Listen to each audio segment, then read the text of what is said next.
Langit tidak bersuara saat kabar itu turun, tetapi dedaunan bergetar halus seolah mengerti. Di Jilan, malam Ramadan memeluk lampu-lampu minyak yang berkerlip pelan, dan para ibu menimang harapan di pangkuan yang sabar. Di antara mereka, seorang bayi membuka mata. Namanya kelak melintasi benua, namun malam itu ia hanya sebaris napas hangat di dada ibunya. Kabar tentang mimpi pun menyebar seperti air di batu. Rasulullah memberi isyarat pada Abu Shalih. Para sahabat hadir dalam keheningan, para imam tersenyum seolah menyambut musim yang baru.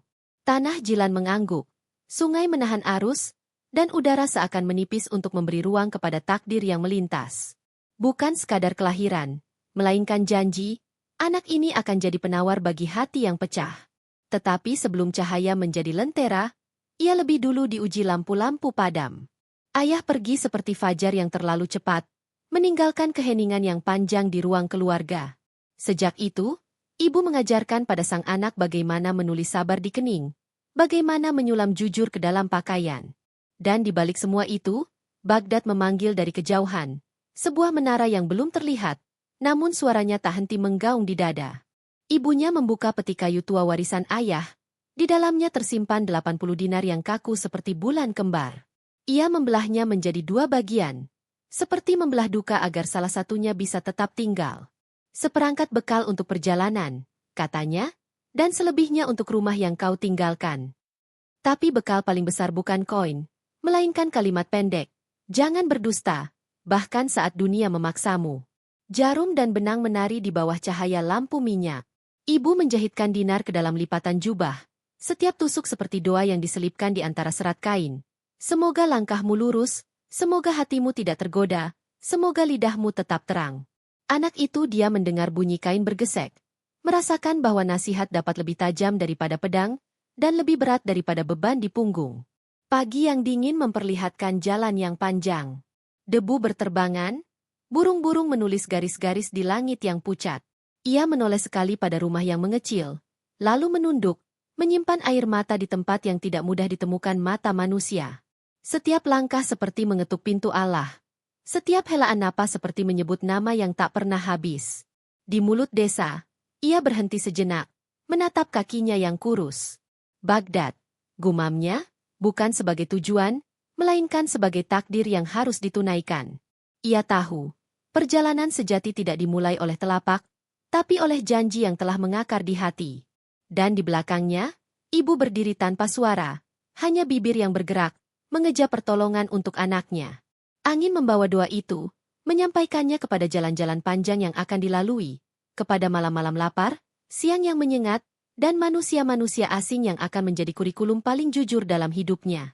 Kafilah bergerak seperti kalung manik di atas leher padang. Ketika debu menjadi tebal, bayangan-bayangan pecah dari balik batu, pedang berkilat seperti mata serigala. Suara kasar memecah barisan, menepiskan takut, orang-orang merunduk, harta diobrak-abrik seperti isi laci yang diseret paksa.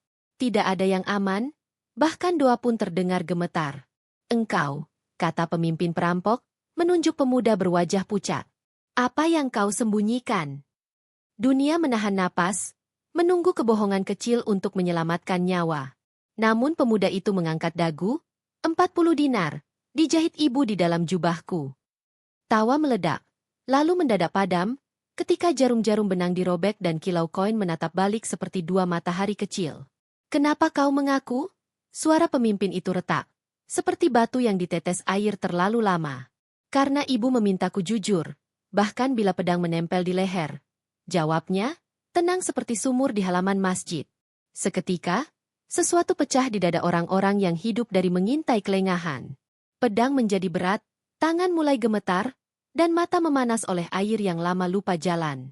Yang terjadi setelah itu bukan sekadar pengembalian harta, melainkan pemulangan hati. Para perampok meletakkan senjata seperti orang yang meletakkan kesalahan. Mereka meminta ditunjukkan jalan pulang yang tidak melewati desa, melainkan melewati dada sendiri. Taubat pun dimulai. Sumbu yang menyala dari sebuah kalimat pendek yang jujurnya lebih tajam daripada maut. Kisah itu mendahului langkahnya, berlari lebih cepat dari sandal yang menapak. Di mana-mana, orang menyebut namanya, bukan sebagai wali, melainkan sebagai anak yang bisa memindahkan gunung hanya dengan tidak berdusta. Dan langit, sebagaimana biasa, cukup tersenyum. Baghdad menyambutnya dengan menara-menara ilmu dan lorong-lorong lapar. Ia tidur di masjid, berwudu sambil menipu haus, menghafal di antara dengung lalat dan bau kain yang lama. Dalam sebuah sore yang panjang, ia melihat sebuah apel hanyut, memantulkan matahari sore seperti pecahan kaca. Satu gigitan kecil, dan dadanya berderak, "Ini bukan milikmu." Ia mengembalikan gigitan itu dengan perjalanan yang panjang, 2 hari menuju kebun yang tak ia kenal. Ketika pintu kayu terbuka, pemiliknya berdiri dengan wajah yang sulit ditebak, campuran marah, heran, dan letih. "Aku memakan sesuatu yang bukan milikku," kata pemuda itu, "hukum aku." Di ruang itu, adab menjadi raja, bukan karena kerasnya sanksi, melainkan karena ketundukan hati yang jujur. Syarat pun diajukan seperti tebing yang menghadap jurang, "Kau kuberi maaf bila kau menikahi putriku." Ia buta, tuli, bisu. Pemuda itu menunduk. Ia tidak menawar, tidak menimbang laba, tidak menimbang rugi. Ia hanya melihat pada kata yang paling ia jaga, patuh. Dan pernikahan pun terjadi, sederhana seperti azan maghrib di kampung kecil. Namun tirai kadang bermain-main dengan manusia. Istri yang disangka cacat ternyata utuh. Kehormatannya dijaga dari mata liar dunia. Di situ, ia mengerti, adab adalah tangan yang membuka pintu yang tidak terlihat. Kadang Allah menyelipkan berkah di balik syarat yang tampak seperti hukuman, agar manusia tahu bahwa kunci-kunci terbaik seringkali diletakkan di saku kerendahan hati. Sejak hari itu, ia belajar lebih saksama. Ilmu yang tidak berbuah adab hanya akan menumbuhkan bayang-bayang panjang yang menakutkan.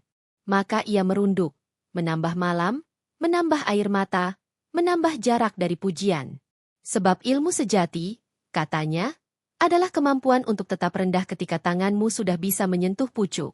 Majelis-majelis besar adalah pasar tempat kalimat dijual, dalil ditimbang, dan niat diuji. Ia duduk paling pinggir, menghitung napas, menyimpan kata seperti menabung air di musim kering. Ketika jebakan logika dihamparkan, ia tidak mematahkan, ia mengurai, seperti benang kusut yang disentuh jemari ibu. "Ilmu itu cahaya," ucapnya pelan, "bukan senjata untuk melukai." Ketenangannya membuat sebagian kagum, sebagian gusar. Di lorong-lorong yang tidak dijemur matahari, fitnah menetas, rumor mencari telinga yang haus. Ia pun memilih sunyi, meninggalkan kota beberapa waktu, membiarkan keheningan menjadi profesor yang telaten. Di padang yang panjang, ia belajar kurikulum yang tidak ada di madrasah. Lapar, dingin, takut, dan sabar. Malam-malam dihampari bintang. Doa naik seperti asap kecil dari tungku, menari-nari sampai menghilang di udara. Lalu pada satu fajar yang belum jadi, sesuatu pecah dalam dada, suara yang tidak keluar dari telinga, melainkan dari pusat ruh, "Aku bersamamu." Kata-kata itu tidak panjang, namun menumbangkan gunung yang selama ini ia pikul sendirian. Sejak itu, ia tidak berubah menjadi hebat, ia berubah menjadi ringan. Sandal tetap sama, pakaian tetap lusuh, tetapi langkahnya menemukan musik yang baru. Ia kembali ke Baghdad bukan sebagai pemenang perdebatan, melainkan sebagai orang yang di dalamnya telah selesai. Dan ketika ia bicara, orang-orang mendengar bukan karena keras suaranya, melainkan karena ada sesuatu di antara kata-katanya. Ruang hening tempat hati bisa duduk. Suatu malam, masjid menjadi lautan yang tidak basah. Ia menghentikan penjelasan tafsir di tengah kalimat, menatap ke ruang kosong, lalu tersenyum kecil. "Kalian yang datang dari alam lain, masuklah dengan adab." Udara menegang, lantai seperti bergetar lembut, dan sebagian orang yang bersih hatinya merasa dingin mengalir dari tengkuk ke telapak. Jin-jin mukmin duduk di pinggiran tak terlihat. Ruh para kekasih Allah rapi seperti barisan awal Rahman, dan malaikat, wallahu alam, mengajarkan pada manusia bagaimana menjadi pendengar yang baik. Tidak ada tepuk tangan, tidak ada sorak, yang ada hanya zikir halus yang seperti embun. Hadir, menghidupkan, menghilang. Di tengah suasana itu, ia menangis. Bukan karena kagum pada dirinya, tetapi karena takut akan tipuan pujian. "Ya Allah," doanya, "jagalah hatiku dari menoleh kepada selain MU." Karena ia tahu, karamah yang paling besar bukan pada peristiwa, melainkan pada kemampuan untuk tetap tidak merasa memiliki peristiwa itu. Di luar masjid, kertas-kertas gelap tetap bergerak. Tuduhan disusun, kalimat diretas dan disematkan di pundak yang tidak memintanya. Ia memanggil jin, kata sebagian. Ia menyimpang, kata yang lain. Mereka lupa bahwa syariat bisa menjadi kering bila tidak dialiri roh. Dan roh bisa menjadi liar bila tidak dipagari syariat. Ia tetap duduk, meneruskan pelajaran, ayat demi ayat disiramkan ke hati-hati yang retak. Ia tidak sibuk memadamkan fitnah. Ia sibuk menyalakan lampu di dalam dada manusia. Pengadilan pun datang seperti hujan deras yang tidak membawa air. Ia melangkah tanpa pembela selain kalimat yang selama ini melindungi punggungnya. Hasbunallahu wa ni'mal wakil. Hakim-hakim membaca naskah yang berubah-ubah nadanya. Para penuduh menatap dengan mata yang kelelahan oleh ambisi. Mengapa tidak membela diri? Tanya seseorang. Bagaimana aku membela diriku dari sesuatu yang Allah izinkan terjadi?